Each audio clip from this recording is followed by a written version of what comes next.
Hello friend, welcome to the channel solution. आज के इस बुक रिव्यू में हम बात करने वाले हैं एक ऐसे बुक की जो स्पेशली डेडिकेटेड किया गया है ऐसे स्टूडेंट के लिए जो आगे जाकर के गायनेकोलॉजी या फिर ऑब्स्टेट्रिक्स में अपना करियर बनाना चाहते हैं। ये बुक एमबीबीएस के ऐसे ही बच्चों के लिए काफी यूजफुल होगा। तो चलिए देख लेते हैं कि आज का बुक कौन सा है, इसके राइटर कौन है और इसके आगे देखेंगे कि इसमें आपको क्या क्या कंटेंट मिलेंगे जिसको आप पैरेलली अपने स्क्रीन पे भी देख सकते हैं। आज का बुक का नाम है एसेंशियल ऑफ ऑब्स्टेट्रिक्स और इसके जो राइटर हैं वह है पूनम सचदेवा एंड स्वराज बत्रा और ये थीम मेडिकल पब्लिशर के द्वारा पब्लिश किया जाने वाला बुक है जो कि मेडिकल फील्ड में एक बहुत ही वेल नोन नाम है। इसके काफी सारे बुक्स हमने आपके लिए रिव्यू करे हैं जो आप हमारे इसी चैनल के प्लेलिस्ट में देख सकते हो, जिसका नाम है बुक रिव्यू प्लेलिस्ट। चलिए शुरू करते हैं आज के बुक के बारे में।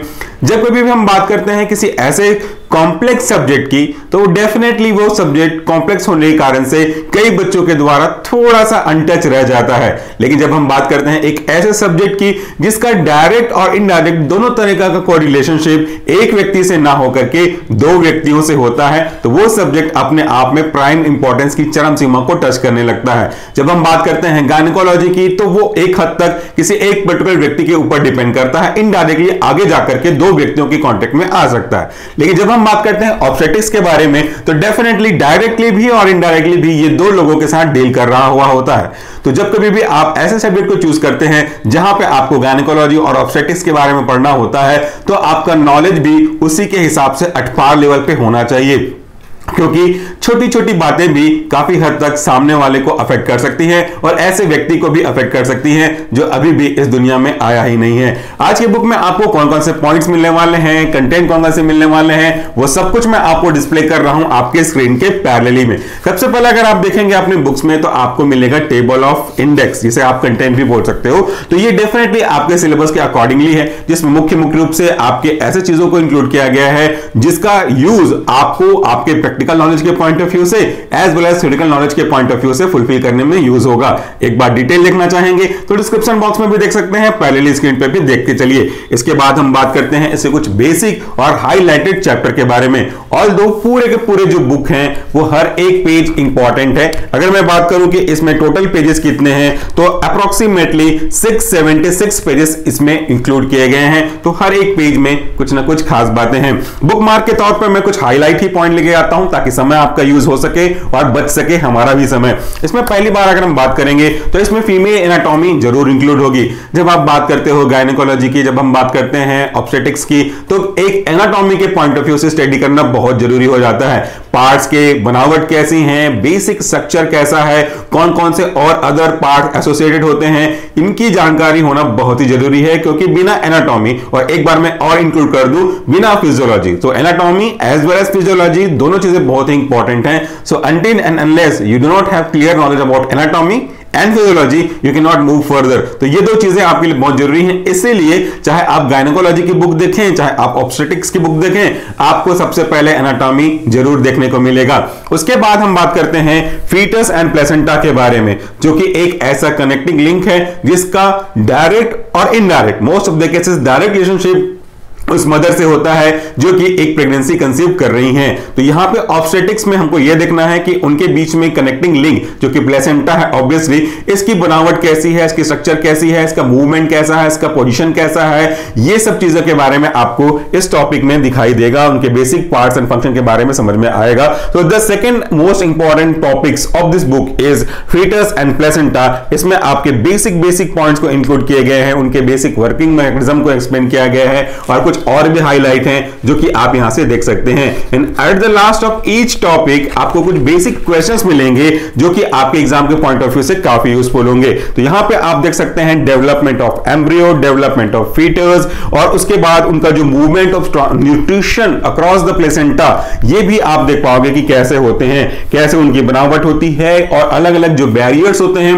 No it very well, there are few types of barrier in our body including male and female. वो है आपका ब्लड ब्रेन बैरियर और एक्सक्लूसिव अगर आप बात करोगे फीमेल रिप्रोडक्टिव सिस्टम के या फीमेल बॉडी के हिसाब से, तो वहां पे ब्लड प्लेसेंटल बैरियर आता है। तो यहां पे आपको ये चीजें देखने को मिलेंगी कि किस ड्रग्स का मूवमेंट कहां से कहां हो सकता है कि नहीं, और आगे जाकर के इसी बुक में आपको टेरिटोजेनिसिटी के बारे में भी यहां का रेफरेंस वहां काम आने वाला है।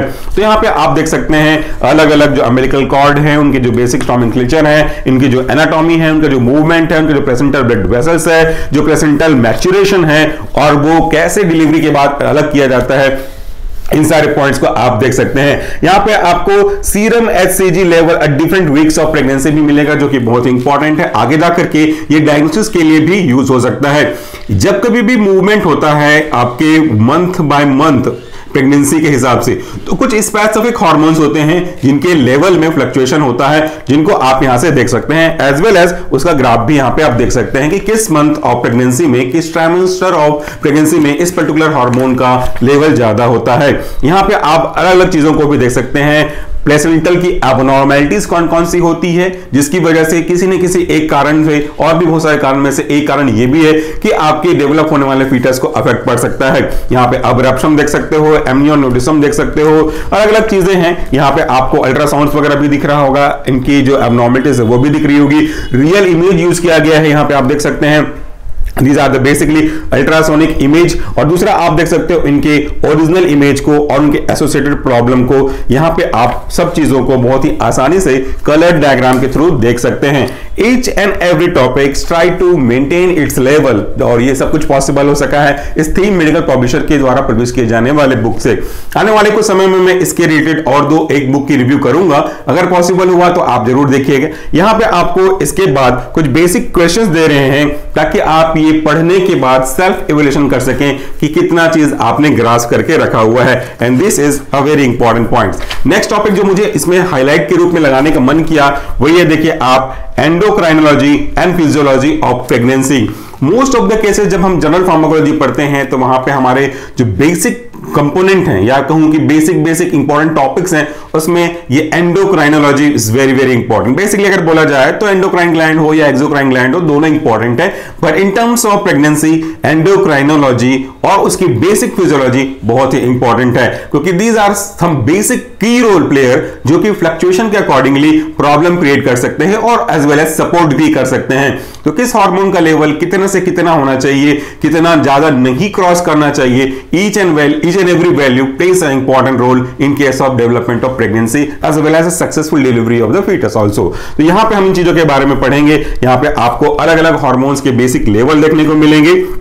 Level of HCG a different periods of pregnancy, it means different trimester of pregnancy, यहां पे आप देख सकते हैं। इसका स्टडी करने के बाद हम जो बेसिक प्रॉब्लम्स है, बेसिक डेवलपमेंट है, उसका इवैल्यूएशन आराम से कर सकते हैं। स्टेरॉइड हार्मोन आ जाएगा, कार्डियोवास्कुलर चेंजेस आ जाएंगे। अच्छा, यहां पे भी आप देख सकते हो physiological changes as topic indicate endocrinology and physiology. तो फिजियोलॉजी में क्या क्या चेंजेस होते हैं ड्यूरिंग द प्रेगनेंसी, यहां पे दिया गया है। Change in the reproductive organs में क्या क्या चेंजेस होगा, डिटेल से आप देख लीजिएगा, मैं आपको सिर्फ पॉइंट्स बता रहा हूं। Changes in the cardiovascular system as well as changes in the respiratory system as well as hematological changes, urinary system changes। तो हमारे बॉडी के जो बेसिक मेन सिस्टम है उनमें क्या चेंजेस आते हैं, एनाटॉमिकली भी और फिजियोलॉजिकली भी। कुछ पार्ट में एनाटॉमिकली चेंजेस आएंगे, but most of the cases ये फिजियोलॉजिकल पार्ट को भी इंक्लूड करता है, तो वो यहां से हम देख सकते हैं। इसके बाद हम बात करते हैं फीटस इन यूट्रो।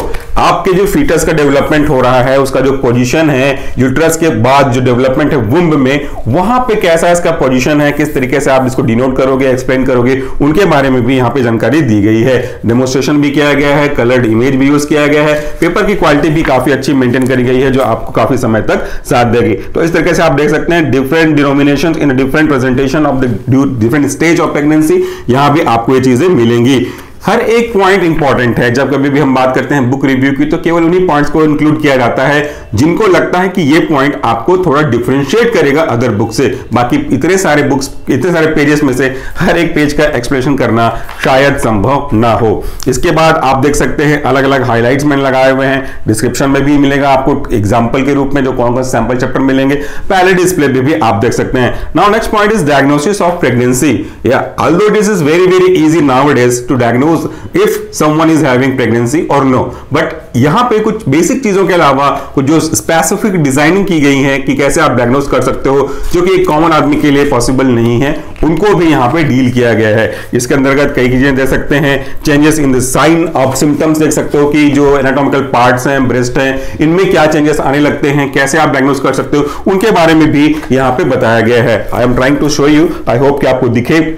तो यहां से आप ब्रेस्ट के enlargement as well as development of mammary gland को भी देख सकते हो, साथ में वन फिंगर मेथड से भी आप चेक कर सकते हैं। इसके बाद हम जो डायग्नोस्टिक किट्स आते हैं उनके हिसाब से भी यूज कर सकते हैं, जिसको हम लोग जनरली प्रेगनेंसी किट कहते हैं, इनके हिसाब से भी चेक कर सकते हैं। अल्ट्रासाउंड तो है ही है, इसके हिसाब से भी आप चीजों को डायग्नोस कर सकते हो, कंफर्म कर सकते हो कि हाँ development of pregnancy has been occurred. उसके बाद हम देख सकते हैं complication of early pregnancy, early stage. अगर हम ट्राइमेस्टर के हिसाब से बात करें तो यू कैन डिवाइड इट। अगर हम इसके फेज के बारे में बात करें तो अर्ली फेजेस में हम देखते हैं कि कौन कौन से बेसिक कॉम्प्लिकेशंस आ सकते हैं, कैसे उसको आप मैनेज करोगे, जिसके अंतर्गत बेसिकली डेवलपमेंट, जिसके अंदर बेसिकली आप देखोगे तो अबॉर्शन आ जाते हैं और प्रीमेच्योर डिलीवरी आ जाती है। इनको कैसे डिले करें, कैसे रेक्टिफाई करें, वो सब चीजें आपको सिलेबस में इंक्लूड होंगी। Factor contribution to spontaneous abortion, कौन कौन से ऐसे फैक्टर हैं जो सक्सेसिवली, मतलब एक बार कंसीव हुआ, अबॉर्ट हुआ, देन नेक्स्ट टाइम कंसीव हुआ, फिर चांसेस होते हैं अबॉर्शन के, इनको आप कैसे देखोगे, कौन कौन से ऐसे फैक्टर हैं जो इसको अफेक्ट कर सकते हैं, एक प्रकार से प्रोसीड कर सकते हैं, उनके बारे में आपको यहां पर जानकारी मिलेगी। As well as their management कैसे मिल सकता है, आइडेंटिफिकेशन ऑफ अबॉर्शन पेशेंट, इनको भी आप कैसे आइडेंटिफाई करोगे, ये कंप्लीट अबॉर्शन क्या है, यूट्राइन अबॉर्शन क्या है, ये सब चीजों के बारे में आपको यहां पे मिलेगी। टॉपिक प्रेगनेंसी, यहां पे बेसिक क्वेश्चंस वगैरह हैं जो कि आपके एग्जाम के पॉइंट ऑफ व्यू से काफी इंपॉर्टेंट है, इंपॉर्टेंट डाटा के रूप में जो इंपॉर्टेंट साइट्स हैं ये भी इंक्लूड किए गए हैं। टेबल तो है ही इसमें। आगे बुक मार्क की ओर बढ़ते हैं तो वह है teratology, drugs, immunisation and radiation in pregnancy, जिसके बारे में मैं स्टार्टिंग से आपकी बात कर रहा था। देखिए जब कभी भी हम बात करते हैं प्रेगनेंसी की तो एज आई ऑलरेडी सेड कि एज सच बोला जाए there are no such safe drug during the pregnancy, क्योंकि सेफ की डेफिनेशन ये होती है कि वो बिल्कुल भी सेफ हो, बट एग्जिस्टेंस तो वो करता ही नहीं है। तो हम यहां पे ये देखते हैं कि कौन कौन से ड्रग्स ऐसे हैं जिनका हम बहुत सोच समझ करके ड्यूरिंग द प्रेगनेंसी यूज कर सकते हैं। और अगर आपने कुछ गलत ड्रग यूज किया, आपने थैलिडोमाइड का नाम सुना होगा, तो अगर वो आपने गलत ड्रग यूज किया जो कि नहीं करना चाहिए ड्यूरिंग प्रेगनेंसी, तो वो टेरेटोजेनिसिटी कॉज कर सकता है। These are terms as a teratogen which may cause abnormalities in the development of the foetus. जिस भी पर्टिकुलर फेज में वो डेवलप हो रहा होगा उसमें कोई ना कोई एब्नॉर्मलिटीज कॉज कर सकता है। तो यहां पे आपको मिलेगा उनका बेसिक इंट्रोडक्शन कि बेसिकली है क्या टेरेटोजन, है क्या टेरेटोजेनिसिटी, और कौन कौन से ऐसे ड्रग्स हैं जिनका यूज आप प्रेगनेंसी में कर सकते हैं और जिनका यूज प्रेगनेंसी में नहीं कर सकते हैं।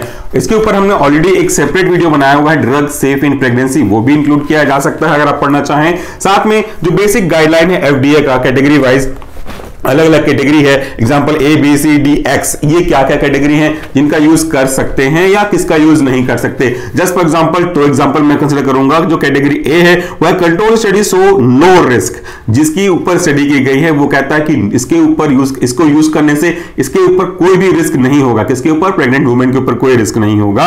Adequate well tolerated studies in pregnant women have failed to demonstrate risk to the foetus, मतलब स्टडी कहती है कि इस पे कोई भी अनवांटेड इफेक्ट देखा नहीं गया है। ये कैटेगरी ए है, that means safe drug, almost safe, we cannot say that 100% safe but is almost safe drug। जबकि आप कैटेगरी एक्स का देखो तो it is completely contraindicated in case of pregnancy, that means in any case any how you should not use this drugs. ये आपकी अलग अलग category है। वैसे ही इसकी और कैटेगरी मैंने डिस्कस की, वो आप देख सकते हैं। साथ में आप देखोगे टेरेटोजेनिक इफेक्ट ऑफ एंटीबायोटिक्स।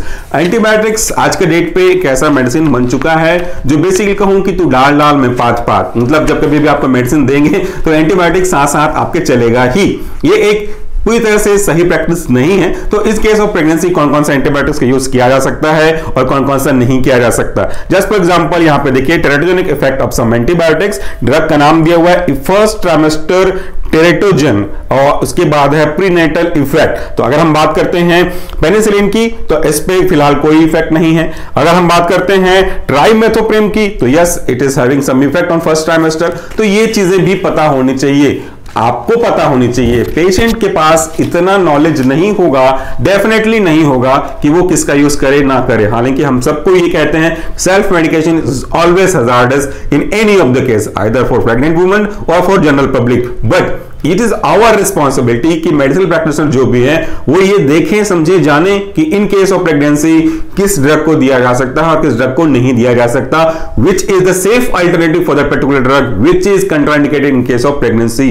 ये हमको पता होना चाहिए, वो आपको अच्छी किताबों से मिलेगी, जो ये एक किताब आप कंसीडर कर सकते हो। मैंने जैसा कहा कि बताना तो बहुत कुछ चाहते हैं, लेकिन टाइम के अभाव में और वो टेक्निकली सब चीजों को डिस्कस कर पाना पॉसिबल होता नहीं। इसके बाद देखिए यहां पे पूरी की पूरी आपको टेबल मिलेगी इसी कैटेगरी के अंदर। यहां पे आप देखिए इम्यूनाइजेशन ड्यूरिंग प्रेगनेंसी, तो यहां पे कौन कौन से इम्यूनाइजेशन किए जा सकते हैं, दैट मींस नथिंग बट टीका, सरल भाषा में बोला जाए तो वैक्सीन इनको लगाते हैं। तो आपको पूरी की पूरी लंबी चौड़ी लिस्ट मिलेगी। और अगर आगे जाकर के आप अपना career as a side specialist भी बनना चाहते हैं तो भी आपको थोड़ा बहुत बेसिक इसका तो नॉलेज होना ही पड़ेगा, ऐसा नहीं कि पूरा सेपरेट आउट हो जाएगा, ये जरूरी है। और आगे आके देखोगे कि आप गायनेकोलॉजी ही देखना चाहते हो, नॉट ऑब्स्टेटिक्स, तो भी भैया जरूरी है। तो ये एक प्रकार से ऐसा कॉमन सब्जेक्ट है जिसका हल्का फुल्का नॉलेज तो एटलीस्ट सभी को होना चाहिए, और डेडिकेटेड होगा उनके लिए जो आगे जाकर के गायनेकोलॉजी या ऑब्स्टेटिक्स में अपना कैरियर बनाना चाहते हैं। एक्सक्लूसिवली यहां पे इम्यूनाइजेशन का टेबल है, live virus vaccine, measles, mumps, poliomyelitis, rubella, इनको कब देना है, किसको नहीं देना है, किस कंडीशन में देना है। जैसे अगर आप पॉइंट्स की बात करो तो risk from disease to pregnant woman, risk क्या क्या हो सकता है, risk from disease to foetus और नियोनेट्स, इसको क्या फर्क पड़ सकता है जो डेवलप हो रहा होगा। टाइप्स ऑफ इम्यूनाइजिंग एजेंट, कौन सा इम्यूनाइजिंग एजेंट है, risk from immunising agent to foetus, उस एजेंट से बच्चे को क्या प्रॉब्लम हो सकती है। Indications of the immunisation during the pregnancy, ये क्या इंडिकेशन हो सकता है।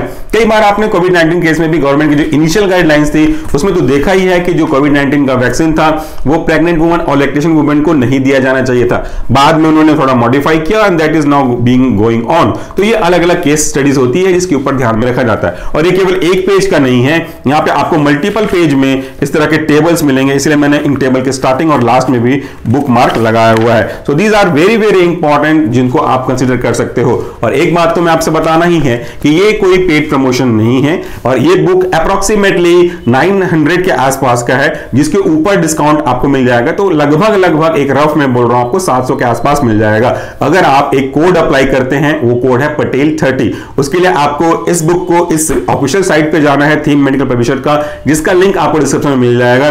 वहां पे जाने के बाद इस बुक को अपने कार्ट में डालिए, कार्ट में डालने के बाद कार्ट पे जाइए और जब चेकआउट करेंगे तो वहां पे एक प्रोमो कोड का ऑप्शन है, वहां पे पटेल 30 कैपिटल में PATEL 30 ये अप्लाई करेंगे तो आपको डिस्काउंट मिल जाएगा। और वैसे चॉइस इज योर्स कि आप कहां से इसे परचेस करना चाहते हैं, तो आप एक बार लिंक डिस्क्रिप्शन बॉक्स में जरूर चेक करिएगा। तो ये कुछ बेसिक पॉइंट हो गई। आगे बढ़ते हैं आगे हाईलाइट की ओर। तो हमारा अगला हाईलाइट है इसी से मिलता जुलता, लेट मी ओपन दिस, ये है आपका imaging in obstetrics. Imaging that means very very essential tool in case of diagnosis as well as the observation point of view से कि everything is going on smoothly और there is some obstruction there. तो यहां पे आप check कर सकते हो different types of imaging techniques का यूज करके, अल्ट्रासोनिक्स यूज कर सकते हैं, सोनोग्राफी वगैरह हम यूज कर सकते हैं। जो भी आप 3D इमेज देख सकते हो, देखिए these are the 3D image, और ये आपका MR इमेज, इसमें आप पूरा डेवलपमेंट देख सकते हो, क्लियर कट देख सकते हो। तो there are so many tools to diagnose the conditions।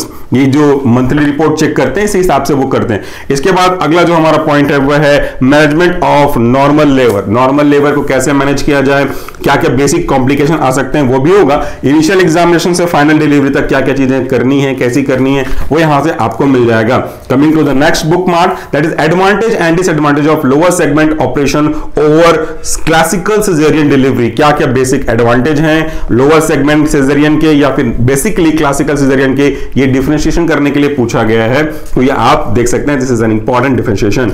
ऐसे कई टॉपिक्स हैं, मैं आपको क्या क्या टॉपिक्स दिखाऊं, बट बेसिक हेडिंग दिखा रहे हैं। ये है ऑपरेटिव वजाइनल डिलीवरी। यहां पे किस चीजों का ध्यान रखा जाता है, कैसे प्रोसेस किए जाते हैं, कौन कौन से टूल्स हम यूज करते हैं और कैसे इनका एग्जामिनेशन होता है, कैसे indications of operative vaginal delivery की जाती है, कैसे टूल्स को यूज किया जाता है, कौन से बेसिक डेफिनेशन, उनके टर्म्स क्या क्या हैं जो कि आपको आगे काम आएगा, वो यहां पे इंक्लूड किया गया है।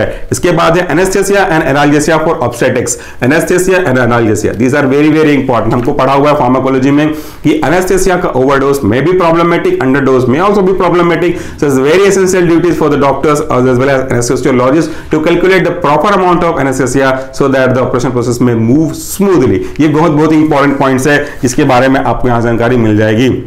सिजेरियन के लिए कितना और आपके नॉर्मल के लिए कितना, ये सब चीजें हैं यहाँ पे इनको आप देख सकते हो। Next one is population and dynamic contraception. There are so many methods of contraception including protection as well as oral contraceptive pills as well as copper T and many other. तो यहाँ पे हम देख सकते हैं कि हमारे पास कौन कौन से टूल्स हैं जिनका यूज हम कर सकते हैं for the family planning as well as for contraception purpose, जिनके अंदर आपको पूरी जानकारियां मिल जाएंगी which are very very safe, very very easy to use and very very easy for all those people who are not illiterate. तो इन चीजों को आप देख सकते हो।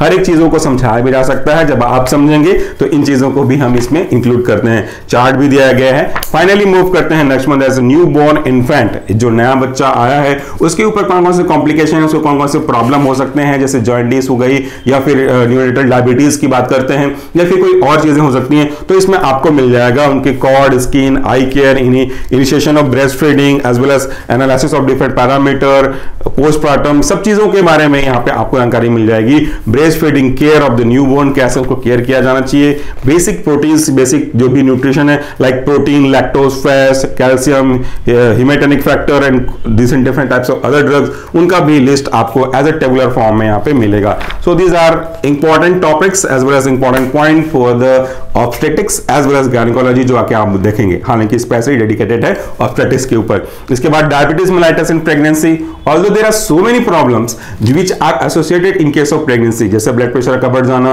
कॉन्स्टिपेशन हो जाना, डायबिटीज का जाना, ये कॉमन बात हो गई है। लेकिन कॉमन बात होने के बावजूद we need to pay extra attention, extra care, because जैसा मैंने कहा it's not a matter of life of someone, it is a matter of life of two person. तो this is very very important duties. एक की life भी बहुत important है, यहाँ पे दो की बात हो रही है, तो चीजों को अर्ली डायग्नोसिस करना चाहिए। हर एक चीज का प्रॉपर डायग्नोसिस करने के बाद आइडेंटिफिकेशन करना चाहिए, अकॉर्डिंगली उसके हिसाब से ट्रीटमेंट की जो मेथोडोलॉजी है वो अडॉप्ट करना चाहिए। तो आज की बुक रिव्यू थोड़ा सा छोटा रखते हुए भी लंबा हो ही गया। Thank you so much for this video. उम्मीद करता हूं कि आपको जो बुक रिव्यू की सीरीज है वो पसंद आ रही होगी। ये बुक चाहें तो आप देख सकते हैं, इसका परचेस लिंक आपको डिस्क्रिप्शन बॉक्स में मिल जाएगा। आप कहीं से भी देखना चाहें देख सकते हैं, बट एक्सक्लूसिवली थोड़ा डिस्काउंट आपको मिल जाएगा अगर आप कोड अप्लाई करते हैं इन ऑफिशियल वेबसाइट से। तो thank you again and do take care of yourself.